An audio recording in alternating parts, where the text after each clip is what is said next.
Hi there, my name is Niranjan Kalyanasundaram, and I've met a lot of musicians and even sound engineers who don't quite understand what 32-bit audio is and where to use it.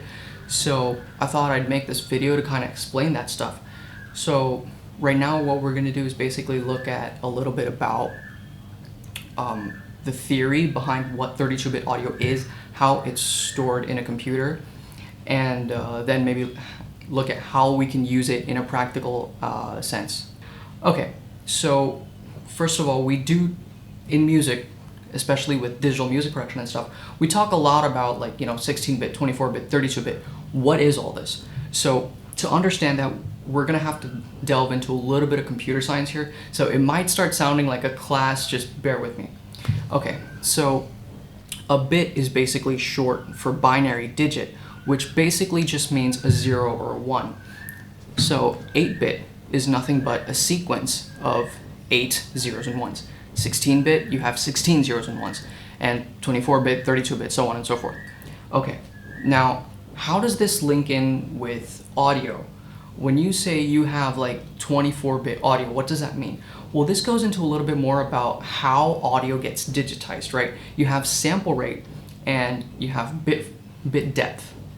So how does that work? Well, I'm talking right now and the sound waves that I produce are hitting my microphone, and my microphone converts that into electrical signals. That gets run through a wire into an audio interface or a DAC.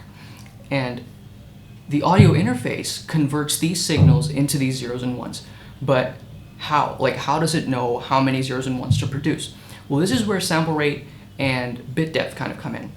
So you've probably already heard of the numbers like 44.1 kilohertz, or if you're working with video, 48 kilohertz.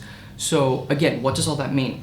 When you tell your interface to digitize audio at a sample rate of 44.1 kilohertz, what you're saying is you're asking your interface to create 44,100 samples per second of audio. Now, in this case, when I say sample, I don't mean, in this case, a sample is like a very, very small slice of an audio wave. Remember, you're telling your interface to create 44,100 samples per second. So just imagine how tiny that thing really is. Anyway, so that's sample rate, right? So you've chose 44.1 kilohertz, 48 kilohertz, right? But how much information is stored in each sample? This is where bit depth comes in. So over here, if you digitize your audio at a bit depth of 16 bits, what you're basically saying is use a series of 16 zeros and ones to store each sample. So every single sample that you generate is going to have 16 zeros and ones. That's how it's stored in the computer, right? So if you were to digitize at 48 kilohertz sample rate with a bit depth of 24 bits, basically you're telling your interface to create 48,000 samples per second, each containing 24 zeros or ones to store that information. We know what a bit is, we know what bit depth is. How does this relate to music?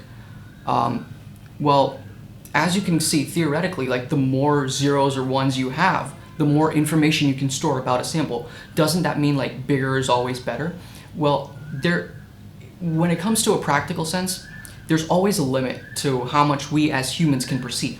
Now, back in the days of analog music production, of course everything was analog, so you didn't have to worry about bits or any of that. But when things started getting digital, especially around the time CDs came out, sound was usually stored in 16-bit files, and that's why even now if you look at audio CDs, and I mean Redbook CDs, not regular data CDs, no, if you look at Redbook audio CDs, they only support 16-bit audio.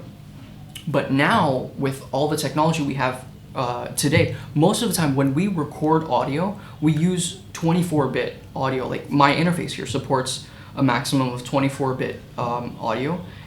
That seems to be the industry standard. And if you've done any mastering, you know that when you try to take 24-bit audio, reduce it to 16-bit audio, if you don't add any dither, that audio is just going to sound like crap. It sounds completely inorganic.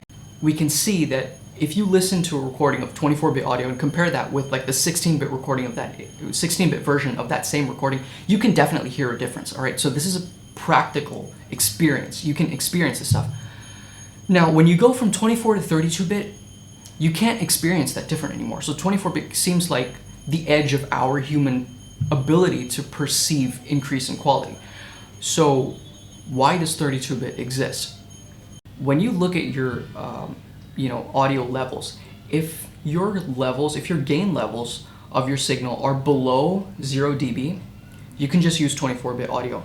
If the levels are above 0 dB, use 32-bit audio.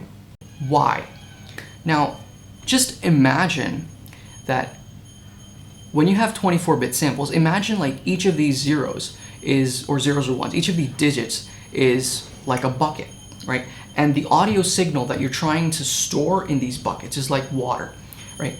As long as your signal levels are within 0 dBFS, these 24 buckets are going to be enough to store all the water that you throw at it. When your signal levels start rising above 0 dBFS, then your water starts overflowing out of these 24 buckets, right? So it's spilling out, it's overflowing, and that's what leads to overload distortion. So, okay, your water's overflowing. How do you fix it? What do you do? Well, you get more buckets, and this is where 32-bit comes in. So whatever overflows out of those 24 buckets, you can capture that in these last eight buckets, right? So now, whatever audio file that you bounce out, it has all of that data into it. There's absolutely no data loss. Right. Okay. Now, that's the theory of it. Now, let's think about this from a bit more of a musical sense, right? If you're working on a song and your audio is peaking, then ideally you shouldn't even be bouncing that, right? I mean, there's some gain issues in your mix, so you need to go back and fix those issues before you bounce it. But if you fix those issues, then your actual stereo out levels are going to drop down back below 0 dBFS, right? So in that case, you can just use 24-bit audio to store your file. Why do you even need 32-bit? And if you think about it in that way, 32-bit audio is kind of oxymoronic, right? I mean, why does it even exist?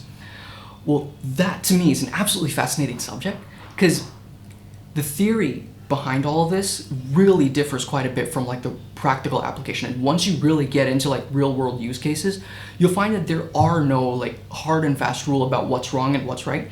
You just kind of have to figure out where all this fits into your workflow. So I do think that deserves its own video. So once again, my name is Niranjan Kalyanasundaram, and thank you for watching.